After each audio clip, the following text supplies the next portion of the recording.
نبی کریم صلی اللہ علیہ وسلم کا جن کا ہم کلمہ پڑھتے ہیں، ہمیں اس بات کا علم ہونا چاہیے کہ نبی کریم صلی اللہ علیہ وسلم جن کا ہم کلمہ پڑھتے ہیں ان کی ازواج کتنی ہیں، ان کے بیٹے کتنے ہیں، ان کی بیٹیاں کتنی ہیں۔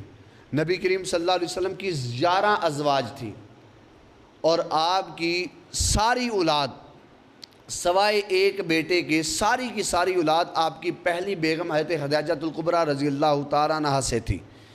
ایک بیٹا ابراہیم وہ ماریہ قبطیہ میں سے تھا۔ آپ کی سب سے بڑی صاحبزادی حضرت زینب رضی اللہ تعالیٰ عنہا تھیں، جن کا نکاح ابو العاص سے ہوا۔ یہ پہلے کافر تھے، بعد میں یہ مسلمان ہو گئے۔ آپ کی دوسری صاحبزادی کا نکاح حضرت رقیہ کا نکاح ابو لہب کے بیٹے کے ساتھ ہوا، رخصتی سے پہلے ہی طلاق ہو گئی۔ پھر آپ کا نکاح حضرت عثمان غنی رضی اللہ تعالیٰ عنہ کے ساتھ ہوا۔ پھر آپ کی تیسری صاحبزادی ام کلثوم کا نکاح بھی ایک کافر کے ساتھ ہوا، رخصتی سے پہلے ہی طلاق ہو گئی۔ جب حضرت ام کلثوم کا انتقال ہوا تو حضرت عثمان غنی پریشان ہوئے، حضور صلی اللہ علیہ وسلم کے سامنے حاضر ہوئے، کہا پریشان کیوں ہو؟ کہا یا رسول اللہ میری زوجہ کا انتقال ہو چکا ہے۔ حضور صلی اللہ علیہ وسلم نے اس وقت یہ جملہ کہا عثمان غنی اگر مجھ محمد مصطفیٰ صلی اللہ علیہ وسلم کی 100 بیٹیاں ہوتی تو میں یکے بعد دیگرے ساری تیرے ساتھ جو ہے وہ بیعت دیتا، اس لیے تو آپ کو ذو النورین کہا جاتا ہے۔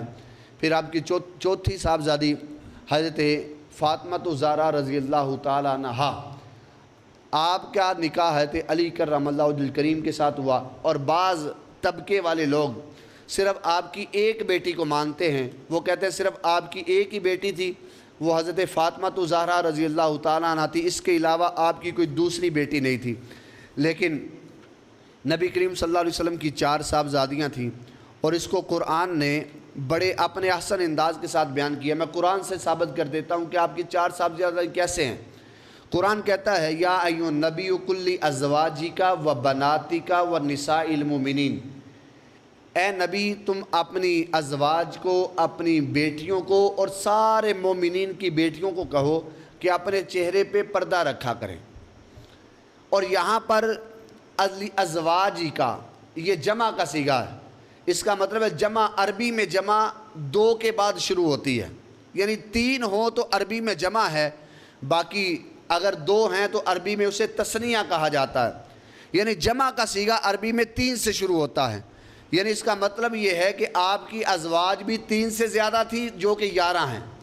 اور آگے وہ بناتی کا، اور بناتی کا بھی جمع ہے، اور قرآن نے جس کو جمع بیان کیا تو کوئی بندہ اگر کہے کہ نہیں ایک تھی تو ایک تو واحد ہوتا ہے، تو جمع کا صیغہ اس لیے قرآن نے بیان کیا۔ کوئی مکتبہ فکر اگر اعتراض کرے کہ آپ کی صرف ایک صاحبزادی تھی تو قرآن اس کے لیے دلیل بن کے کھڑا ہے کہ کیونکہ قرآن نے کہا آپ کی صاحبزادیاں تھیں، جمع کا صیغہ بیان کرتے ہوئے کہا، تو عربی میں جمع 2 سے اوپر شروع ہوتی ہے۔